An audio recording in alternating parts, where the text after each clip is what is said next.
여러분 안녕하십니까? 뉴스투데이 제주입니다. 제주 산간에 대설주의보가 내려진 가운데 밤사이 쌓인 눈으로 도로 통제가 이어지고 있습니다. 1100도로와 516도로는 모든 차량이 체인을 감고 운행하고 있고 애조로를 제외한 대부분의 도로가 소형 차량에 한해 월동장구를 갖춰야 합니다. 모레 새벽까지 산간에는 최고 20cm의 눈이 더 내리겠고 나머지 지역에도 2에서 7cm의 눈이 예상됩니다. 제주도 전해상에는 풍랑특보가 내려진 가운데 소형 여객선의 운항이 전면 통제되고 있습니다. 10년째 지지부진한 행정체제 개편 논의가 속도를 낼 것으로 보입니다. 원희룡 지사가 내년 안에 행정체제 개편안 처리를 마무리 짓겠다고 밝혔습니다. 홍수현 기자입니다. 도의회에서 행정시장 직선제 동의안이 심사 보류되면서 또다시 해를 넘기게 된 행정체제 개편안. 원 지사는 행정체제 개편에 대한 의견 수렴을 내년 상반기 내에 진행하고 하반기에 국회 처리가 가능하도록 해 내년에 마무리 짓겠다고 밝혔습니다. 개편 방식은 기초의회 부활, 읍면동 독립제 등 모든 가능성을 열어 도민이 결정하도록 할 방침입니다. 모두가 함께 의사결정을 해나가야 되는 그런 과정을 밟아야 될 거라는 거고요. 저희들이 일단 그 일정상의 목표는 우리 도의회라든지 아니면 우리 도민들과의 관련 부분들에 대해서는 우리가 상반기 내로 다 마쳤으면 좋겠다. 제주 시민복지타운 행복주택 건립과 공항 주변 개발계획 백지화 등 최근 잇따른 정책 철회와 관련해서는 교통 인프라나 하수 처리 등 시급한 현안을 먼저 해결하기 위한 결단이라고 밝혔습니다. 가부간에 그리고 뭐 욕먹든 칭찬 넣든 이런 부분들에 대해서는 결정을 내려서 우리 2019년 새해에는 우리 어려운 경제 환경에 대해서 민생을 지키고 또 미래를 위해서 제주도가 꼭 나가야 될 부분 또 워낙 파급 효과가 큰 부분들에 대해서 역량을 집중하는. 제주의 수용력을 고려한 정책도 강조했습니다. 제주의 관광객은 늘어도 최대 2천만 명 수준에서 관리돼야 한다며 제2공항이 건설되더라도 이 점은 명확히 하겠다고 밝혔습니다. 50%가 지금 과적돼 있는 겁니다. 그러면 그 50%를 빼서 제2공항으로 옮기고 현재의 공항을 쾌적하게 옮기고 앞으로는 전세기, 자가용 비행기, 그다음 우리 화물기 이렇게 운영하면서 제주 도민들의 나들이와 물류의 기반 시설로 쓰면서 한편 앞으로의 정치 행보에 대해서는 도민들에게 약속했던 대로 임기 내 무소속 도지사 신분을 유지하겠다고 밝혔습니다. MBC 뉴스 홍수현입니다. 아르바이트를 한 경험이 있는 도내 고등학생 10명 중 3명은 최저임금을 받지 못한 것으로 나타났습니다. 제주도 교육청은 지난달 도내 고등학생의 60%인 12,000여 명을 설문조사한 결과 21%가 아르바이트 경험이 있었고 경험자의 29%는 최저임금보다 낮은 임금을 받았다고 응답했습니다. 최저임금을 받지 못한 비율은 여학생이 36%로 남학생의 22%보다 높았고 근로계약서는 31%만 작성한 것으로 나타났습니다. 오라 관광단지 개발 사업에 대한 자본 검증이 9개월 만에 재개됐는데요. 검증위원회가 자본 조달 능력에 대한 입증이 불충분하다며 재논의하기로 하면서 자본 검증에 대한 결론은 해를 넘기게 됐습니다. 박주연 기자입니다. 지방선거 등으로 연기됐다 9개월 만에 재개된 오라 관광단지 개발 사업에 대한 자본검증. 자본검증위는 오라 관광단지 사업자 JCC 모기업의 투자 확약소와 해외 투자 사례, 자기자본 조달 방안 등 추가 자료를 받아 검증했지만 자본 확충 능력을 입증할 만한 자료가 불충분하다며 심의를 보류했습니다. 추가로 제출된 자료가 예정과 다르지 않고 중국의 외화 반출 규제에 대한 대응책도 미흡하다는 겁니다. 결국 자본검증위는 내년 6월 말까지 총 사업비에서 분양 수입을 뺀 금액의 10%인 3,373억 원을 제주도가 지정하는 계좌에 입금하라고 요청했습니다. JC 측에서도 충분히 추가로 자료 제출이나 이런 것들에 있어서 좀 소명되지 못한 부분들, 위원들이 이해하지 못한 부분들이 있었어요. 그 부분을 저희가 요청을 드리고 JCC 측은 자본검증위원회의 결과를 내부적으로 검토한 뒤 추후에 공식 입장을 내겠다고 밝혔습니다. 제주도는 사업자 측에 자본검증위 회의 결과를 통보하고 요청 사항이 충족될 경우 다시 자본검증회의를 개최하겠다고 밝혔습니다. 하지만 중국 정부가 외화 반출을 규제하는 상황에서 국영기업인 JCC 모기업이 3천억 원을 입금할지는 불투명해 보입니다. MBC 뉴스 박주연입니다. 제주공항 입구에 남북 고가차도 대신 동서방면 지하차도를 건설하는 방안이 추진됩니다. 제주시에 따르면 공항개발사업 허가권자인 제주지방항공청이 자문회의를 개최한 결과 공항 입구 교통 혼잡을 해소하기 위해 추진 중인 입체 교차로 건설을 남북 고가차도 대신 지하차도로 조정하는 방안이 제시됐습니다. 이에 따라 제주시는 국토부에 제출한 남북 고가차도 건설 계획에 대한 변경 승인을 요청했고 최종안은 다음 달 확정될 예정입니다.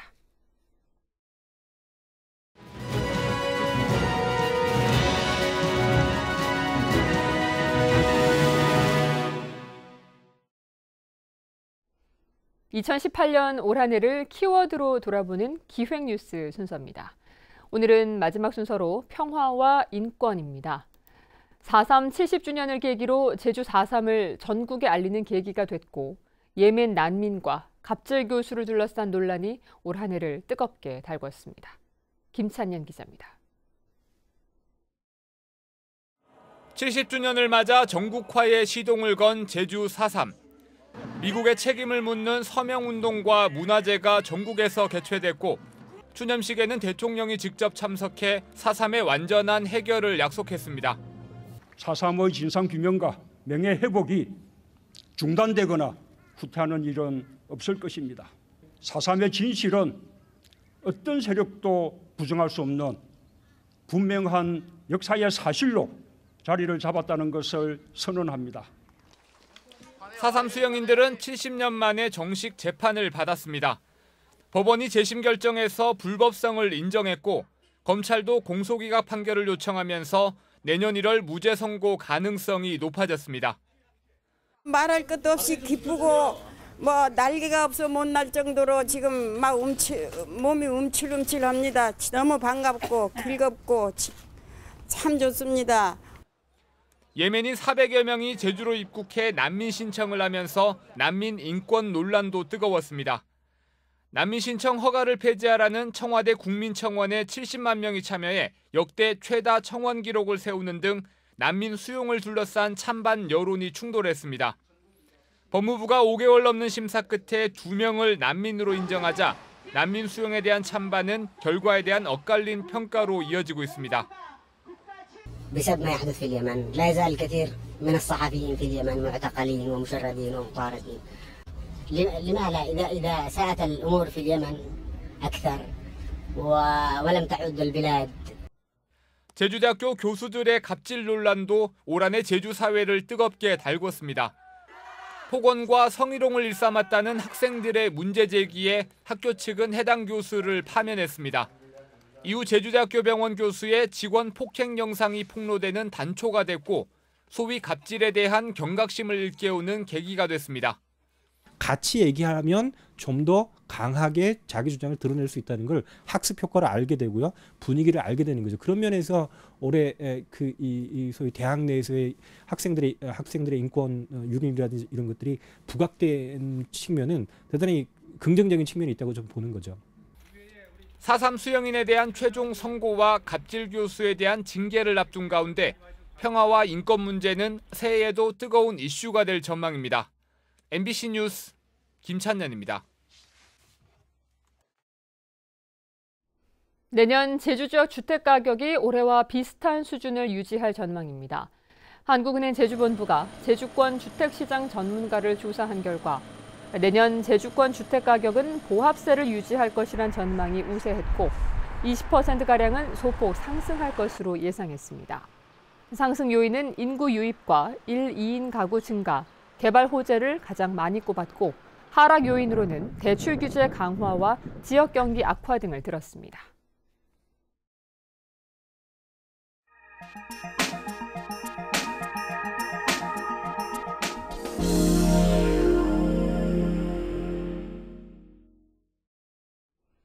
제주에서는 상수도 누수율이 40%로 높아 낡은 상수도관 정비 사업이 대대적으로 추진되고 있는데요. 다른 지방에서는 수자원 공사로부터 공급받는 수돗물이나 취수원의 비용 지급을 놓고 자치단체와 수자원 공사가 물값 싸움을 하고 있다고 합니다. 이승준 기자가 보도합니다. 충주시의회는 152억 원의 내년 예산을 삭감한 가운데 정수 구입비 62억도 전액 깎았습니다. 정수 구입비는 충주시가 수자원 공사에서 공급받는 수돗물 값입니다. 1톤에 432원 정도입니다. 올해는 약 53억을 지급했습니다. 충주시가 자체 운영하는 단월 정수장만으로 수돗물이 부족하기 때문입니다. 단월 정수장을 지금 개량했는데도 660억 정도가 소요된다는데 추가 건설을 하게 된다면 그 이상의 비용이 추가되기 때문에 실질적으로 물을 사는 것보다는 경제 비효율적인 면이 있습니다. 평소 댐으로 피해를 보고 있고 용수 공급 거리가 가장 짧은 충주나 먼 시군이나 물값이 같은 것은 불합리하다며 충주시 의회가 실력 행사에 나선 것입니다. 수자원공사는 공공재인 수돗물 가격은 전국 동일 요금이라며 지역에 따라 요금이 달라지면 곤란하다는 입장입니다. 공정성 차원에서 좀 문제가 될 수 있는 사항이기 때문에 공급요금 정책을 그렇게 하는 것이지 않습니까? 사용료에 대한 반대를 보니까 납부를 하시고 또 다른 문제가 있으면 그 사안은 사안대로 처리하는 그런 형태로 해결하는 것이 좋을 것 같습니다. 그렇다면 다른 시군은 어떨까? 강원도 춘천시는 사용료를 놓고 수자원 공사와 23년 동안 싸움을 벌였습니다. 충주시가 완제품인 수돗물, 즉 정수 비용을 놓고 갈등 중이지만 춘천시는 소양강댐 하류에서 취수하는 용수, 흘러가는 강물 비용에서 비롯됐습니다. 춘천시가 내야 할 돈은 251억까지 치솟았지만 채권 소멸 시효인 5년치 용수비와 가상금 67억만 내기로 최근 합의했습니다. 이마저도 절반은 돌려받습니다. 여기에 댐 주변 지역 상생발전 사업비 70억을 지원받기로 했습니다. 또 수돗물 취수원을 댐 상류로 옮기는 비용 140억 원 가운데 춘천시가 부담해야 할 70억도 수자원 공사가 선투자하기로 했습니다. 5년치 소멸시효 적용하고 가상금 다 공제하고 60억을 내면 50%를 불러주는 거하고 상생 발전비라고 해서 70억을 우리한테 6년째 주게 돼 있어요. 예전부터 사용하던 원재료인 용수와 최근 만들어진 완제품 정수라는 차이는 있지만 춘천시의 물값 거부가 충주시 의회를 북돋은 것입니다. 시민들이 피해를 보고 있는 것에 대한 보상은 당연히 받아야 된다. 이 이유 때문에 법적인 것까지는 생각하고 있습니다. 지금까지 법적 소송은 자치단체의 필패, 춘천시도 소송 대신 상생협약으로 20년 넘는 긴 분쟁을 마무리했습니다. 보상적 차원에서 수도요금을 감면해 주든지 아니면 댐 주변 지원사업 등 그런 거를 지원폭을 넓혀달라는 그런 상황입니다. 충주시에서는 이번 것을 기회로 삼아 충주댐 건설 이후 피해를 보고 있다는 지역 정서를 등에 업고 출발한 물값 싸움. 결과는 예측할 수 없지만 길고 힘든 싸움은 시작됐습니다. MBC 뉴스 이승준입니다.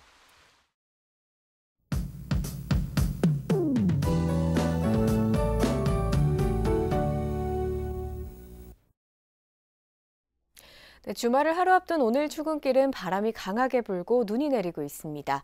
산지에는 내일까지 5에서 20cm 정도가 더 내리겠고요. 산지를 제외한 그 밖의 지역에는 오늘 오후까지 2에서 7cm의 눈이 내리겠습니다. 눈과 강풍으로 인한 피해가 없도록 각별히 주의하셔야겠습니다. 오늘 기온은 평년보다 낮겠고 여기에 바람도 매우 강하게 불어서 체감 온도를 더 끌어내려 춥겠습니다. 현재 기온 어제보다 2도가량 높게 출발하고 있고요. 낮 기온 3도에 그쳐 평년보다 5도에서 7도가량 낮겠습니다. 다음은 자세한 지역별 날씨입니다. 현재 북부 지역 강풍주의보가 발효 중이고 눈이 내리고 있습니다. 서부 지역의 현재 기온 2도 내외로 출발해서 낮 기온 4도 안팎까지 오르겠고요. 안덕과 남원에는 눈이 내리는 가운데 낮 기온 서귀포 5도, 안덕 3도로 전망됩니다. 동부 지역의 오늘 낮 기온 3도 안팎으로 어제 기온과 비슷하겠습니다. 산지에는 대설특보가 발효 중입니다. 중산간 이상도로에는 미끄럽고 결빙 구간이 많으니까요. 교통안전에 각별히 주의하시기 바랍니다. 추자도를 제외한 도서 지역에도 강풍주의보가 발효 중이고요. 기온은 어제와 비슷하겠습니다. 현재 남쪽 먼바다에는 풍랑경보가, 제주도 앞바다와 남해서부 먼바다에는 풍랑주의보가 발효 중인 가운데 해상에는 바람이 강하게 불고 물결도 매우 높게 일고 있습니다. 항해나 조업하는 선박은 각별히 주의하시기 바랍니다. 오늘 아침 제주공항에는 윈드시어와 강풍특보가 발효 중입니다. 주간 날씨입니다. 주말인 내일도 새벽부터 오후까지 북서부 중산간과 해안 지역을 중심으로 눈이 내리겠습니다. 기상정보였습니다. 다음은 희망 2019 나눔 캠페인 성금을 보내주신 분들입니다. 굴삭기 전문 임대업체 우리중기 회원 1동 61만 9천 원, 제주시 노형동 이청암시 4만 1,440원, 제주특별자치도 교육청 50만 원, 한국전통규방문화연합회에서 20만 원을 보내주셨습니다. 성금을 맡기실 분은 내년 1월 말까지 제주 MBC 경영심의부로 문의하시거나 제주은행이나 농협계좌를 통해 보내주시면 됩니다. 고맙습니다. 병원 치료 중 숨진 5살 남자아이의 사인은 외부 충격에 의한 뇌혈관 손상으로 밝혀졌습니다.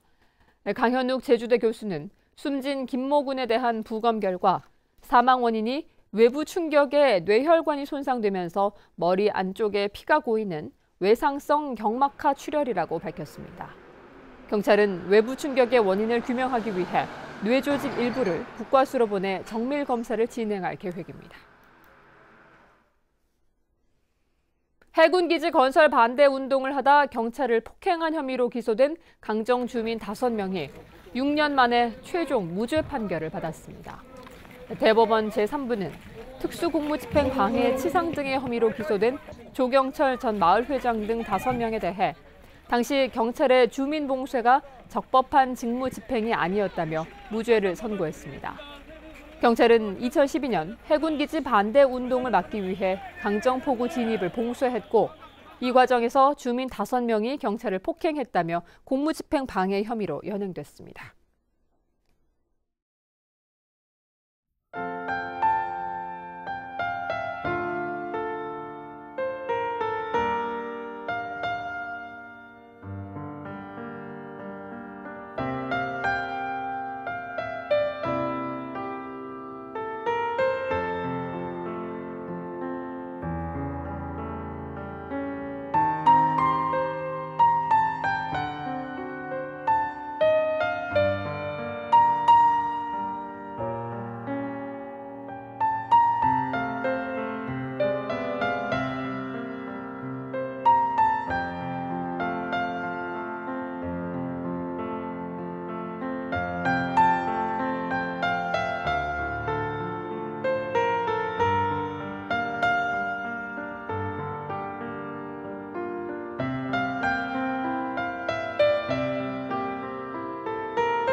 뉴스투데이 제주였습니다. 여러분 고맙습니다.